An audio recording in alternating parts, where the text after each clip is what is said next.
Le Conseil des ministres s'est réuni en session ordinaire vendredi 4 juillet 2025 dans sa salle de délibération au palais de Koulouba sous la présidence du général d'armée Assimi Goïta, président de la transition, chef de l'État. Après examen des points inscrits à l'ordre du jour, le Conseil a adopté des projets de texte et entendu des communications. Avec moi sur ce plateau, Mohamedou Kone, pour la lecture du communiqué. Bonsoir. Bonsoir Mbarakita, mesdames et messieurs, bonsoir. Au chapitre des mesures législatives et réglementaires sur le rapport du ministre des Affaires étrangères et de la coopération internationale, le Conseil des ministres a adopté des projets de texte relatifs à la ratification de l'accord de financement additionnel du projet de résilience urbaine de Bamako, signé à Bamako le 21 mai 2025 entre le gouvernement de la République du Mali et l'Association internationale de développement. Par cet accord, l'Association internationale de développement octroie au gouvernement de la République du Mali un prêt d'un montant de 31 milliards 551 millions 531 700 francs CFA. La réalisation du projet, objet du présent financement, permettra d'améliorer l'accès aux services de traitement des déchets urbains, d'assainissement et d'approvisionnement en eau, d'accroître la résilience aux inondations, de renforcer les capacités de gestion urbaine et d'apporter des réponses immédiates et efficaces à une situation d'urgence. Au chapitre des communications, 1. Le ministre de la Justice et des Droits de l'Homme, garde des Sceaux, a informé le Conseil des ministres de la participation du Mali au 13e Forum juridique international de Saint-Pétersbourg, tenu du 19 au 21 mai 2025 en Fédération de Russie. Ce forum a enregistré la participation d'environ 5000 délégués venus de la Russie, des pays du monde et issus des communautés juridiques, commerciales et internationales. Les thématiques débattues au cours de ce forum portaient sur la numérisation de la justice, les services juridiques, les organisations à but non lucratif, le système pénal, la lutte contre la criminalité et le recouvrement des avoirs criminels. Au cours de son séjour, le ministre de la Justice et des Droits de l'Homme, garde des Sceaux, a présenté une communication sur le recouvrement des avoirs criminels lors de la session d'échange entre ministres chargés de la justice des pays représentés au forum et procédé à la signature d'un mémorandum de coopération judiciaire entre le ministère de la Justice et des Droits de l'Homme et le parquet général de la Fédération de Russie. En marge du forum, il a pris part à la rencontre entre les ministres chargés de la justice des pays membres de la Confédération des États du Sahel et le ministre de la Justice de la Fédération de Russie. Cette initiative marque une étape supplémentaire dans le développement d'un partenariat stratégique entre la Russie et les États du Sahel, fondé sur le respect mutuel et les intérêts communs en matière de justice et de sécurité juridique. 2. Le ministre du Travail, de la fonction publique et du dialogue social a informé le Conseil des ministres de la fin du processus d'organisation des concours directs de recrutement dans la fonction publique de l'État, exercice budgétaire 2024. Au total, 58 075 candidats ont été inscrits pour concourir dans les différents corps de la fonction publique de l'État.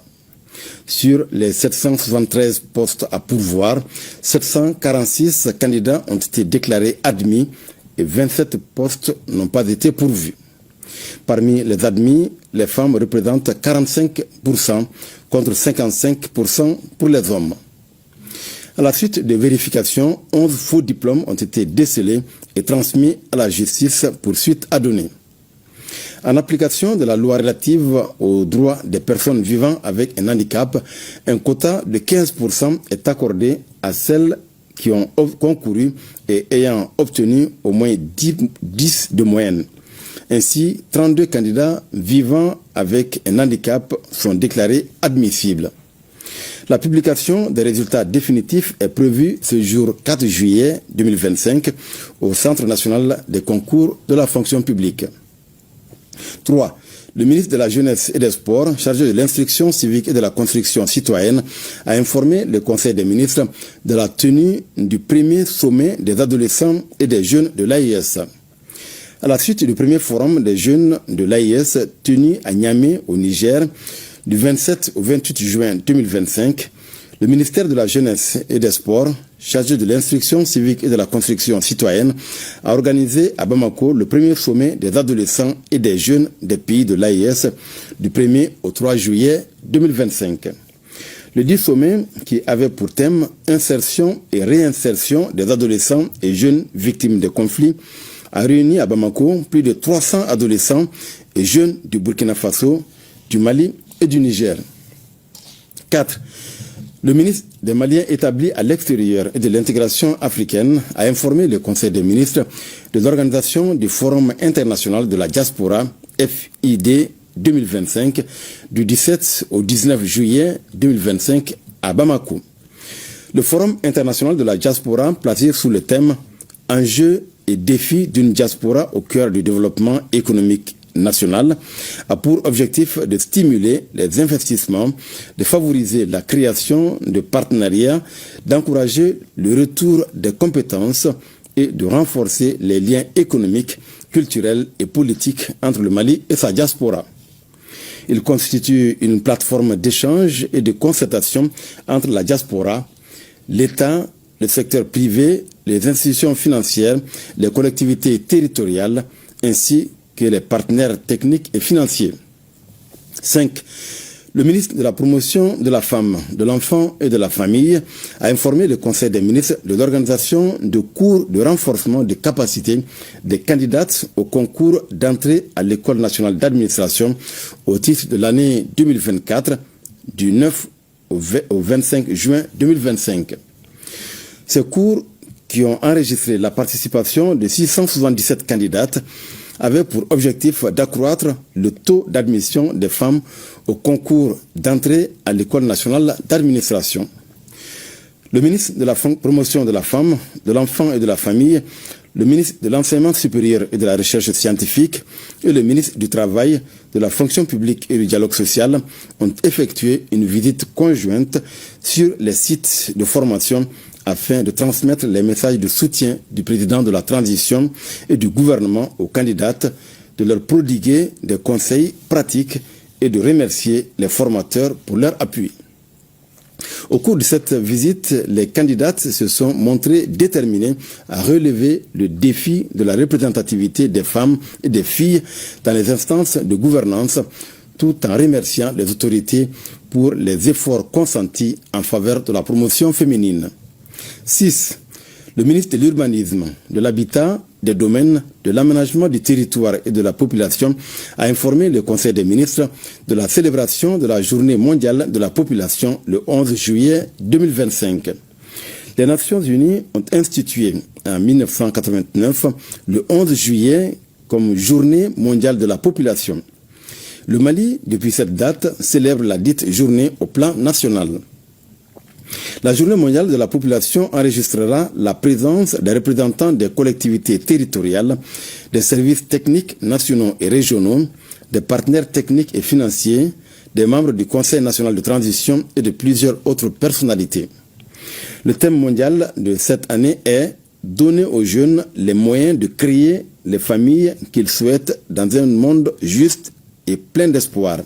Et le thème national est « Donner à chaque jeune une chance pour son épanouissement familial dans un Mali en paix, réconcilié avec lui-même et plein d'espoir ». Cette année, le choix s'est porté sur la commune rurale de Kava, cercle de Kimparana, région de San, pour accueillir les activités marquant la célébration de cette journée qui s'articuleront, entre autres, autour de conférences-débats sur la santé de la femme, les violences basées sur le genre, l'autonomisation économique de la femme, de remise de prix aux filles et de distribution de vivres. La célébration de cette journée est l'occasion pour attirer l'attention de l'ensemble des décideurs sur les problèmes de population qui impactent négativement les efforts de développement. 7. Le ministre de l'Environnement, de l'Assainissement et du Développement durable a informé le Conseil des ministres A. De la tenue de la 26e édition de la quinzaine de l'environnement 100-2025. Célébrée depuis l'an 2000 par notre pays, la quinzaine de l'environnement est un événement phare qui s'inscrit entre deux dates majeures, le 5 juin, Journée mondiale de l'environnement, et le 17 juin, journée internationale de lutte contre la désertification et la sécheresse. La 26e édition de la quinzaine de l'environnement, tenue du 5 au 17 juin 2025 sur l'ensemble du territoire national, a servi de cadre pour mener une campagne de communication à grande échelle visant un changement de comportement en faveur de la protection de l'environnement et de l'amélioration du cadre de vie. Elle était couplée à l'édition 2025 du Sankemo, à la pose des premières pierres du marché et du vestibule de San. Cette édition, qui a mobilisé l'ensemble des acteurs concernés, a permis de renforcer la prise de conscience collective sur l'urgence d'agir face à la pollution plastique et à la dégradation des terres, tout en valorisant les efforts consentis par l'État et ses partenaires pour promouvoir un développement durable et résilient. B. De la tenue de la 10e session du Conseil des ministres de l'Agence panafricaine de la Grande Muraille Verte à Bamako le 26 juin 2025. Cette session a été précédée les 24 et 25 juin 2025 de la réunion du comité technique des experts qui a permis de préparer les documents soumis à l'approbation des ministres. Les travaux du Conseil des ministres ont abouti à plusieurs décisions majeures, notamment l'adoption du programme d'activité 2025 de l'agence, la désignation d'un secrétaire exécutif, le recrutement d'un directeur scientifique et technique, l'organisation de la première édition du Forum économique des produits de la Grande Muraille Verte en 2026.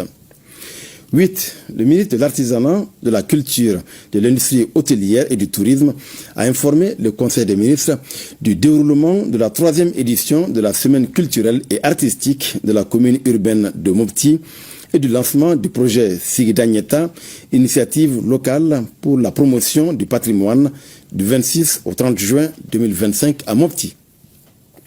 La Semaine culturelle et artistique est une activité annuelle organisée par la mairie de la commune urbaine de Mopti avec pour objectif de contribuer au développement durable en mettant en valeur les richesses culturelles et artistiques de la région.